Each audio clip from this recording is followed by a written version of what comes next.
Macron is panicking.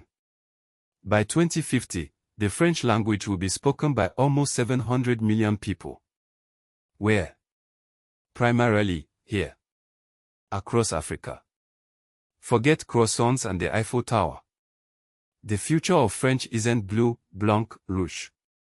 It's a vibrant, booming green, yellow, and red. Join us as we uncover how Africa became the new powerhouse of French, and what that means for the continent's economic future. For generations, the world has painted a picture of Africa.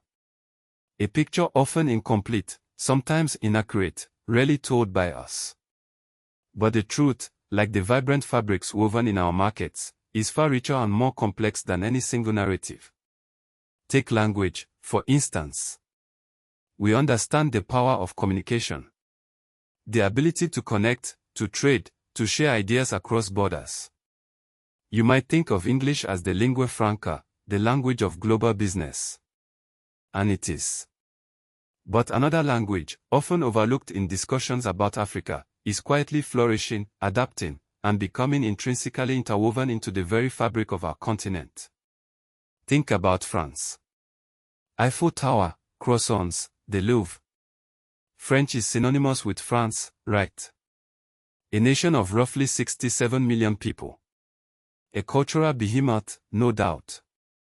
But consider this, the number of people who speak French in Africa vastly surpasses that of France itself. In fact, Sub-Saharan Africa alone accounts for approximately 2/3 of the world's French speakers. The seeds of this linguistic reality were, of course, sown in the colonial era. But what began as a tool of domination has been repurposed, reimagined, and reclaimed by Africans for their own ambitions. It's now woven into our economic landscapes, our educational systems, and our everyday lives. It facilitates trade between nations, drives innovation in booming tech sectors, and provides a common tongue for diverse communities. From Dakar to Kinshasa, from Abidjan to Antananarivo, French resounds. Countries like the Democratic Republic of Congo, with a population exceeding 90 million, boast millions of French speakers. But here's the really remarkable part, the detail frequently missed in the headlines. According to the organization International de la Francophonie, the number of French speakers in Africa is projected to rise dramatically.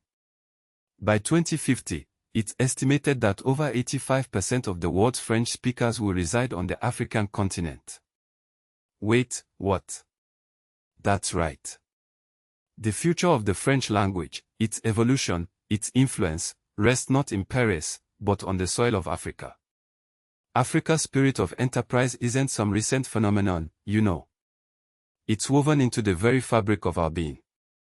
The drive to create, to build, to innovate, it's a birthright, passed down through generations facing challenges most of the world can't even imagine. This isn't just about surviving, it's about thriving. And it's happening at an accelerated pace. Consider the average Nigerian entrepreneur. Unlike their counterparts in many developed nations, bogged down by fear of failure, they often launch 3 businesses before even turning 30. 3. That's 3 attempts at building something, creating value, employing others. That grit, that tenacity, is gold. It's the raw material for economic transformation. And it's fueled by necessity. When the formal sector struggles to provide opportunities, the entrepreneurial spirit ignites. It's about taking control of their own destiny, crafting solutions to problems they understand intimately. This isn't mere aspiration, it's a calculated risk, a demand that the future be built on African terms. When the Global Fund for Africa's Technological Transformation invested $3 billion toward education in tech in 2022, it wasn't charity, it was the beginning of the next wave. And here's where it all ties together. That entrepreneurial spirit, that resilience, that ability to innovate and adapt, it needs a language.